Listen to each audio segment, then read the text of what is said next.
자, 다음에 이제 콘돔을 끼고 성관계를 하면 100% 에이즈 예방이 가능하다는데 이게 가능한 얘기인지 맞는 얘기인지 100%. 그러니까 배우자가 에이즈 감염이더라도 네네. 콘돔만 사용하면 에이즈를 100% 예방할 수 있다고 보고를 했고 네. 이제 현재 판매하고 있는 콘돔이 거의 대부분 라텍스 콘돔인데 음. 에이즈 바이러스가 통과하지는 못한다 그러고 혹시 하다가 찢어지면 찢어지지만 않는다면 전혀 문제가 되지는 않는다고 얘기를 하고 있어요. 자, 그렇다면 우리 이런 문제 때문에 성심리학 상담 박사이신 박수경 박사님한테 찾아오는 분이 있었나요? 네네네. 뭐. 있을 것 같아요. 많이. 진짜로? 아, 있지요.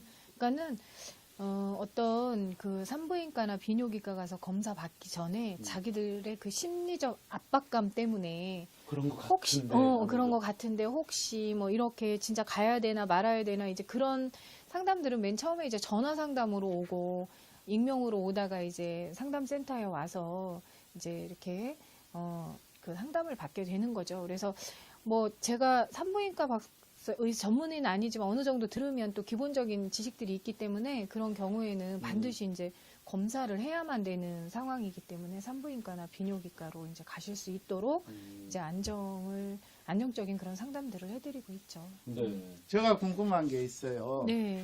에이즈 같은 경우는 네네. 워낙 공포가 많기 때문에 AIDS 포스터도 있었어요. 옛날에. 네네네. 저한테 검사를 받으러 와요. 그런데 이게 두 번째인 경우도 있어요. 두 번째. 다른 병원에 가서 에이즈가 없다 그랬는데도 네. 그 말을 안 믿고. 못 믿고 본인이 못 믿고. 나한테 네. 와서 또 하고 그런데 우리 박사님한테 궁금한 게 병원에서 아니다고 여러 군데 가서 아니라고 했는데도 꼭 염려증 때문에 네, 상담 네. 오는 경우 그게 있나요? 이제 확신을 갖고 오는 거죠. 왜 그러냐면 사람들은 일단 그 증상이 나타나면 네이버 검색을 해요. 네네. 그래서 자기가 비슷한 것 같아, 내가 에이즈인 것 같아라고 한번 확신을 갖게 되면요.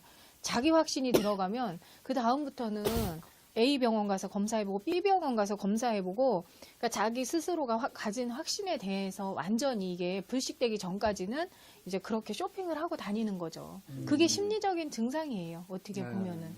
그렇군요. 일단은 뭐 에이즈라는 말만 들어도 사실 겁이 나죠. 그러니까 저희가 걱정을 하는 것은요, 그 마음의 상처가 여자들 같은 경우는 뭐 에이즈가 걸렸던 염증이 걸렸던 그 어떤 내가 사랑하는 남자와 관계를 해서 생겼는데 그 사랑이 변질이 되지 않는다면 그 남자가 옆에서 이제 지켜준다면 내가 치료도 받고 막 이런 의지를 갖고 뭔가 해나가는 거에 문제가 없는데 남자가 이제 병에 걸렸으니까 떠나게 되면 그 마음의 상처가 배로 되잖아요. 나는 지금 몸도 다 다쳤고 막 이런 건 몸에 문제가 생긴 건데 그럼 그때 이제 보복 심리나 이런 것들이 가동을 하게 되죠. 정말 그 남자를 다 파괴하고 싶다. 그 남자의 가정 그러니까 다니면서 남자들에게 이걸 다 내가 전발식 막 이런 어떤 그런 욕망들을 통제하지 못하고 이제 상담에 오게 돼요. 예. 그래서 이제 그 어떤 그 남자가 이 여자를 진짜 사랑했는지 왜 남자가 떠나게 됐는지 이런 병들이 왜 옮기게 되는 건지 이런 것들을 심리학적으로 다 풀어서 안정시켜주고 이제 자기 스스로 내 병원에 가서 치료받고 이런 의지들을 이제 키워주고 그 다음에 이제 마음 치료도 함께 해주고 그래야 이게 안전하게 뭔가 새로운 삶을 살 수 있게 되는 거죠. 예. 감사합니다. 왜냐하면 우리 박 박사님 덕분에 그 한 분의 마음의 치료를 함으로써 그럼요. 100 남자를 구하는 걸 수도 있거든요. 그런 진짜. 게 눈에 보이지는 않지만 네네. 사실은 그런 것들이 사회적인 문제로 많이 퍼져나가고 있는 건 사실이니까요. 그렇습니다. 아까 말했던 그 환자 중에 남편하고 섹스만 하면 질염이 생겨서 이혼한 여성한테 네네네. 내가 얘기할 때도 실은 우리 몸 전체가 실은 닭준 덩어리거든요. 그리고 그쵸. 우리가 장이나 된장이나 이게 다 구더기 균이죠. 무서워서 그쵸. 장 못 담근다고 얘기를 하고 그다음에 벼룩 한 마리 잡자고 초가상관 태우는 것처럼 예. 실은 질염 생길까봐 성관계를 안 하는 경우였거든요. 네. 그러니까 성병이 네. 실은 성병이 가장 좋은 치료는 뭔 줄 아세요? 뭡니까? 성관계를 안 하는 거예요. 전혀 접근하지 못하게. 그러면 인류가 이게 그러니까 번식이 안 되잖아요. 실은 저희가. 그리고 네. 병이 거슬러 생겼잖아요. 나와요. 병이 생겼으면 남자가 됐든 여자가 됐든 치료를 해놓고 가셔야 돼요. 나 때문에 생겼으면 치료가 끝나고 서로 마음으로 이별 통보하고 화해가 된 상태에서 가야지. 그게 치료 안 해주고 그냥 나는 그냥 가버렸다 그러면 이제 그게 엄청난 파장이 되는 거죠. 서로에게. 평생 가요, 그거는. 그거는 나쁜 사람인 거죠. 나쁜 그렇죠. 사람. 그리고 그래서는 안 되죠. 네, 미국에서 그 성교육할 때 제일 중요하게 생각하는 게 세이프 섹스예요. 안전한 안전하게. 섹스. 근데 그 중에서 이제 중요한 게 에이즈인데 네. 에이즈 교육을 초등학생한테 시키는 게 좋냐 나쁘냐에 대해서 말이 많았는데 에이즈 하면 거의 나중에 결론은 죽잖아요. 네. 그러니까 초등학생한테 가르치면 섹스는 죽음. 이렇게 되는 왜곡되게 거예요. 이제 받아들이고 인식할 가르치면 안 되는 거죠. 네. 이제 우리가 하는 성교육이 좀 굉장히 많은 성병에 대해서 얘기를 하는데 섹스를 하면 성병에 걸리는 거고 뭐 그런저런 얘기를 함에도 불구하고 무서운 공포감을 실은 느끼게 돼요. 섹스가 남녀의 그 감정과 영혼과 몸을 이렇게 합일시킬 수 있는 굉장히 중요한 도구이기도 하고 성병을 완전 정복하면 실은 안전한 성관계도 할 수 있고 그리고 에이즈를 뺀 나머지는 거의 대부분 예. 치료할 수 있고 그리고 그 사랑의 대상이 떠나지 않고 옆에서 지켜주는 것만으로도 면역력이 높아지기 때문에 심리적 면역성이네요. 이게. 그렇죠. 극복하려는 의지도 있고 실제로 사랑하는 사람이 곁에 있으면 면역력이 높아진다라는 그런 연구 결과도 있거든요. 그럴 수 있죠. 그러니까 그냥 이 사람이 아프다고 해서 내가 스트레스 받는다고 해서 얼른 도망가서 몇 달 연락도 안 하고 막 이런 거는 정말 악영향을 미친다는 그렇죠. 걸 아셔야 돼요. 그러니까 그게 책임감인 거죠. 어떻게 보면 내가 실수는 했지만 끝까지 어떤 감동을 주면서 책임을 지려고 하는 태도들 그런 것들이 이제 더 아픈 것을 막아주고 또 치료도 빨리 하게 되는 그런 심리적인 그런 효과들도 있는 거죠. 네, 그렇습니다. 또 성병에 관련된 속설도 참 많습니다. 이런 사연은요, 그런 속설이 진짜인지 궁금해하는 사연이 하나 들어와 있습니다. 소개해드릴게요. 자, 관계를 맺기 전에 소변을 먼저 보면 남자는 흥분 속도를 늦춰줘 사정을 늦게 하는 효과가 있고 여자는 성병 예방에 좋다는 얘기를 들었는데요. 맞는 얘기인가요? 라고. 저도 이거는 제 웃기네요. 이게 뭐죠? 경험상으로 보면 네네. 관계를 하기 전에 네. 소변 보면 네. 조루 예방에는 좋습니다. 아, 잠깐만. 조루 예방이 좋다. 소변을 미리 보면. 예. 그러면 오래 지속 가능한 건가요? 그러죠. 왜 그렇죠? 아무래도 그 불안감이 음. 좀 사라져요. 음. 소변이 많이 온 것 때문에 사진을 빨리 하거든요. 자유행위를 하는 게 아니라 소변을 보는 것이요. 네. 제가 얘기 들었을 때는 어떤 그 뭐 친구가 그 관계를 하고 나면 소변을 참고 이제 있다가 하고 난 다음에 네. 바로 소변을 쫙 세게서 뭐 끊어 쏘면 네. 그 성병 안 걸린다 뭐 이런 얘기가 네, 속설이 뭐, 있었는데 네. 맞나요? 그 이론적인 근거는 없는데 없는데? 아, 기분 탓인가요? 그냥 싹 보내버린다는 음. 기분 때문에 그것도 좋은 방법이라고 생각해요. 오. 남자한테는. 그 여자도 성병 예방을 위해서 미리 소변을 보는 게 좋은 거라는 건가요? 이 질문이 지금?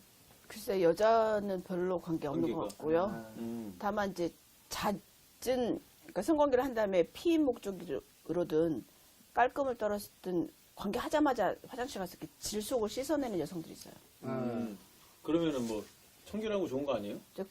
그것으로 평생 뭐 피임을 했다고 하는 여성도 있고. 뭐 그렇게 피임이 가능한 거예요? 시선 것만으로도 피임이 어떻게 돼요? 그러니까 본인은 그게 그건 본인의 된다. 정액이 이미 난자에 합쳐져 있는데 어떻게 그걸 물로 본인은 피임이 씻고. 되는 줄 알고 있는 여성도 있고 네. 그렇게 하면 염증이 안 생긴다고 생각하는 여성도 있어요. 생기는데 안 생기는 거라고 생각. 그러니까 잘못된 정보들인 잘못된 거죠. 정보죠. 이제 사람을 잘못된 지식이 잘못된 사람으로 만드는 경우가 있네요. 네. 또 본인의 강한 믿음이 맞아요. 좋은 영향을 줄 수 그렇죠. 있겠죠. 모르는 게 약인 것처럼. 종종 성병은 가만히 놔두면 자연적으로 치료가 된다라고 생각하는 사람이 있는데 전문가의 소견 좀 부탁드릴게요. 자, 가능한 건가요? 성병은 자연 치유되는 경우가 제 생각엔 거의 없고 음. 잠복기로 들어갔거나 계속 아니면, 문제를 예, 일으키더라고요. 이미 그 잠복기인데 감염성이 있거나 이러기 때문에 반드시 원나잇을 했거나 그러니까 모르는 파트너하고 관계를 했거나 본인이 좀 이상한 냉이 좀 있거나 소변이 불편하거나 그러면 반드시 검사를 해보는 게 좋을 것 같고 그다음에 이제 잠복기가 있기 때문에 만약에 에이즈가 진짜 걱정된다 그러면 아까 말대로 2개월에서 6개월 지난 다음에 피 검사를 한번 해보는 게 좋고 그다음에 이제 성병을 얘기할 때 반드시 빼놓을 수 없는 게 진짜 콘돔이거든요. 콘돔이죠. 콘돔만 잘 써도 특히 다른 건 다 치료할 수 있는데 에이즈하고 헤르페스만 특히 이제 헤르페스는 죽고 살고 하는 건 아니고 불편해서 그렇지. 에이즈가 제일 우리가 실은 걱정되잖아요. 1940년대에서 50년대 사이에 2차 세계대전 때 굉장히 인체 실험을 많이 해서 그런지 어쨌든 페니실린이 발견이 됐거든요. 페니실린이 나온 다음에 그동안 있던 그 메두가고 임질은 완전히 사라졌어요. 오. 그래서 한 20년 정도 완전히 그 성의 해방이었어요. 해방. 미국 영화 보면 짧은 치마 입고 노래 부르고 춤추고 난리가 났어요. 근데 1981년도에 미국에서 첫 에이즈 환자가 나왔어요. 발생이 되면서. 그리고 우리나라에 1985년도에 에이즈 환자가 나왔거든요. 그러니까 이제 그 다음부터 한 20년 정도는 에이즈와 싸움일 정도로 굉장히 빠른 속도로 전 세계에 퍼져나갔거든요. 잠시 콘돔에서 주춤했다 다시 부활하는 시기가 85년도부터 우리나라도 활발했겠네요. 그러니까 신은 우리에게 반드시 즐거움도 주지만 거기에 맞는 책임감도 주고 상도 주지만 벌도 주거든요. 그러니까 인간이 교만해질 기회를 주지는 않아요. 네. 근데 이제 너무 성병에 대해서 두려워할 것도 없지만 너무 성병을 또 가볍게 생각하면 안 되거든요. 그래서 모르는 섹스 파트너하고 성관계를 해야 되면 미국 사람들을 물어보면 이제 모르는 사람 만나면 6개월간은 섹스를 안 한대요. 키스도 딥키스 안 한대요. 이렇게 입술에도 쪽 넓지. 6개월이 지나서 별 증상이 없다. 그러니까 피 검사를 해갖고 이상이 그 사람하고 이제 처음 만났을 때 6개월 지났을 때 해갖고 이상이 없다. 그러면 6개월이 지나서 성관계를 시작한다고 해요. 근데 이제 또, 우리나라는 그만큼 조심성은 없지만 없죠. 처음 만나는 사람을 믿기 전에는 이제 제 생각에는 콘돔을 써야 된다가 제 생각이에요.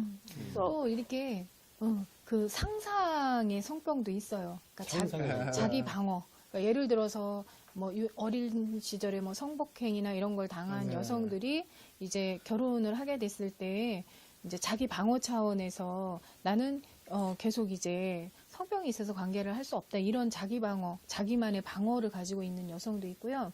그러니까 우리가 그런 생각만으로도 질병을 만들 수가 있어요, 또. 그리고 뭐 남편이 외도를 했다거나 그러면 이제 내 몸에 일어나는 증상들은 다 남편에 의해서 내가 성병에 걸린 게 간단한 질염인데도 다 이제 그렇게 상상의 어떤 성병을 통해서 나는 너랑 관계를 할 수가 없어. 이렇게 이제 방어를 하면서 평생 관계를 안 하려고 하는 여성들도 있어요. 그래서 그런 여성들은 내가 진짜 어떤 상상의 성병을 갖고 있는 건지 아니면 진짜 성병인지 전문가에게 진단을 받아보는 게 가장 중요해요. 자신의 그쵸. 그 행복한 인생을 위해서. 네. 오랜 시간 그걸 갖고 계신 분들이 계세요. 그러니까 일단은 그래서 어쨌든 콘돔 쓰는 법을 우리가 이 시간에 꼭 비뇨기과 전문의 선생님을 통해서 그래요. 아니, 배워볼 필요가 있을 것 같아요. 아까부터 시작 전에 저희가 이제 테이블 위에 콘돔이 세 개가 이렇게 콘돔이 맞나요? 이게? 아, 콘돔은 아니고요. 네네네. 우리 그 초음파 할 때 쓰는 경직장 프로브. 결국은 이거 콘돔을 사용할 수 있는 거예요? 아, 그렇죠. 자, 일단 올바른 콘돔 사용법에 대해 저희가 좀 알려드리려고 하는데요. 들고 있겠습니다. 제가 들고 있겠습니다. 아, 네. 자, 일단 한 분씩, 자, 우리 박 박사님도 네. 상담을 위해 또 이렇게 콘돔 회사에서는 계속 더 얇고 더 얇고 더 얇은 콘돔 계속 개발하고 있거든요. 이거는 어떤 건가요?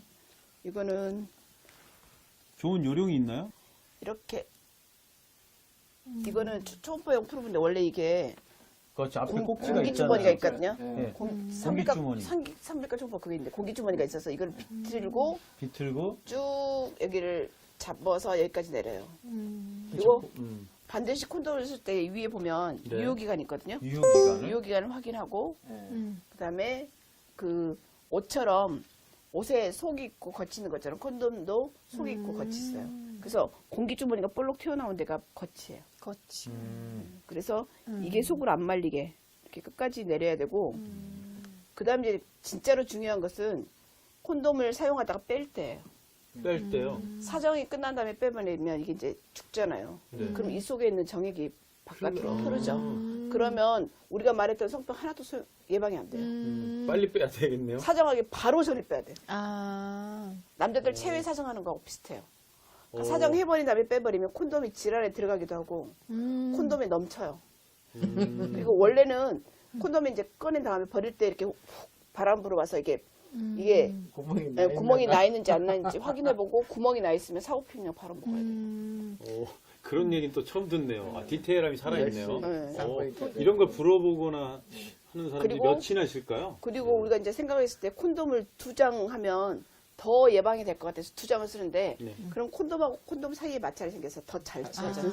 아. 그거를 그 피임 때문에 하는 게 아니라 어떤 사람은 조를 예방하기 위해서 더 둔감하기 위해서 쓰는 경우도 있다고 하더라고요. 그럴 수도 있는데 여기에 묻어 있는 건 어떤 약품인가요? 이 속에 묻어 있는 게 예. 정액을 죽이는 스퍼미사이드 젤이라 그랬고 오. 정액을 죽이는 젤이 들어 있고 콘돔도 옷처럼 겉과 속이 있어요. 그러니까 음. 겉과 속을 뒤집어서 하면 효과가 더 떨어져요. 왜냐면 정액을 죽이는 게 이 안에 들어 있거든요. 네, 그러니까 반드시- 약품이 들어있는 네, 약품 거죠? 들어있고 제대로 이거. 네, 제대로 해야 돼요. 음. 혹시 원장님이 코멘트할 내용은요? 저희 같은 경우는 이제 세우자 수술도 많이 하지만 키우자 수술도 많이 해요. 네. 환자들이 와서 콘돔이 안 끼진다고 안 껴지는 그게 있어요? 네. 말이 돼요? 너무 커지다 보면 아니 이것도 껴지는데.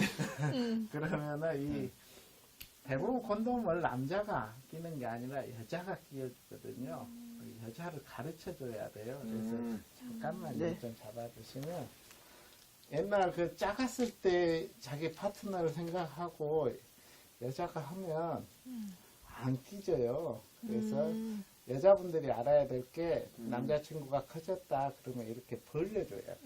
벌려서 기두를 간 뒤에 이렇게 오. 내려줘야 돼. 그래야지. 그래야지 자연스러우신데요, 상당히. 의사 선생님이 손길이시니까. 미국에서는 네. 사이즈별로 콘돔이 있대요. 어, 작은 사이즈, 중간 사이즈, 큰 사이즈. 근데 우리나라는 거의 비슷해서 한 한 사이즈만 나오는데 아마 인터넷에 콘돔 전문 회사의 사이즈 우리 여자들 속옷도 뭐 사이즈 큰 사람들은 큰 사이즈를 주문하는 곳이 따로 있는 것처럼 그렇게 주문할 수도 있겠죠. 예.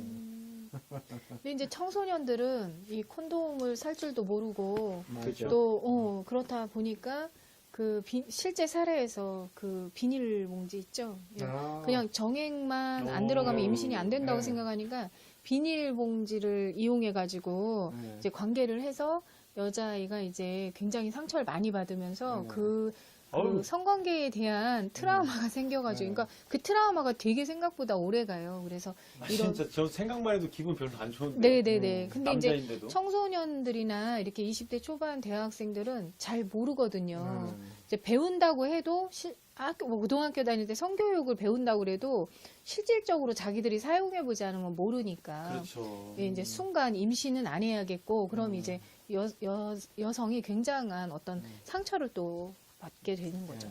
네. 비닐은 좀 너무했네. 그러네. 저 실제, 환자들은 랩, 네. 랩. 네. 얇은 랩. 저는 랩으로 많이 하던데. 랩 좀 했다. 비닐봉지로 이렇게. 많이 그래요. 상처 근데 났겠다. 어쨌든 헤르페스하고 사면발이하고 옴은 콘돔을 써도 감염될 수 있는 질환인데 나머지는 거의 대부분 감염을 예방할 수 있어요. 그래서 그 통계학적 논문에 찾아보면 콘돔으로 성병을 예방할 수 있는 게 97%라고 합니다. 아, 굉장히 그래도 많네요. 예. 꼭 써주는 게 좋겠죠. 예. 그렇습니다. 네. 건강하고 안전한 성생활을 위해서는 콘돔을 사용하시는 게 가장 좋다라는 말씀 전하겠습니다. 차플린의 신개념 성 토크쇼 제3회 성병에 관한 주제로 이야기를 나눠봤는데요. 어떻게 오늘 원장님들 약간의 지난 주제와는 좀 다르게 좀 무거운 내용이었어요. 그렇죠? 마음의 치유에 또 이렇게 마음의 문을 열어야 되는 우리 박사님 또한 상담사를 얘기해 주셨는데 어떠셨습니까?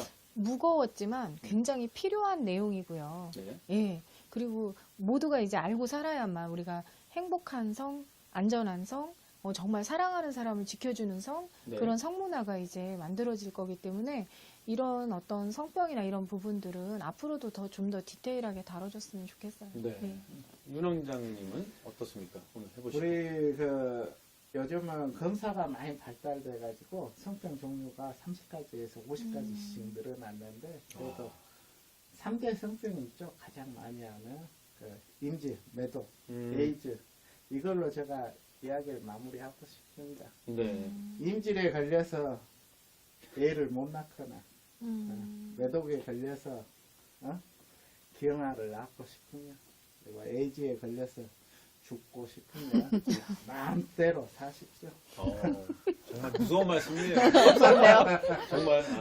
자, 우리 박혜선 원장님. 저희가 이렇게 스폰도 받았는데 네네. 맥주 한잔 하면서 마지막 그 원샷 하면서 저희가 좋아요. 네, 그렇죠. 음주 방송으로 끝내죠. 네. 자, 이렇게 해서 차플린의 신개념 성 토크쇼 오늘 주제 이제 이야기를 다 끝내고 저희도 함께 수고했다는 의미로 오늘 또 삿포로에서 이렇게 훌륭한 맥주를 저희에게 스폰을 또 해주셨습니다. 감사하다는 말씀과 함께 건배를 하기 위해 저희가 이제 맥주 하나 각자 딸까요? 네. 따서 이 잔에 야, 이 소리가 방송도 끝나고 올라오는 거 봐요. 소리 봐. 네. 자, 거품을 예쁘게 먹었다. 기울여서 따라야 돼. 우리도 광고할 수 있다라는 자신감으로 네. 너무 깊이 따라. 잘 따르셨네요. 역시 하는 게 오. 이거니까. 많이 해보신 분인 것 같아요. 이걸로 먹고 사니까. 요거 이제 거품이 올라오나요 위로? 자 그러면 자 고생했다는 의미로 먼저 네. 자 건배하시죠. 네. 자 우리 시청자 여러분들 그리고 애청자 여러분들에게 감사의 말씀 드리면서 삿포로 맥주는 삿포로. 삿포로. 네. 네, 수고하셨습니다. 맞습니다.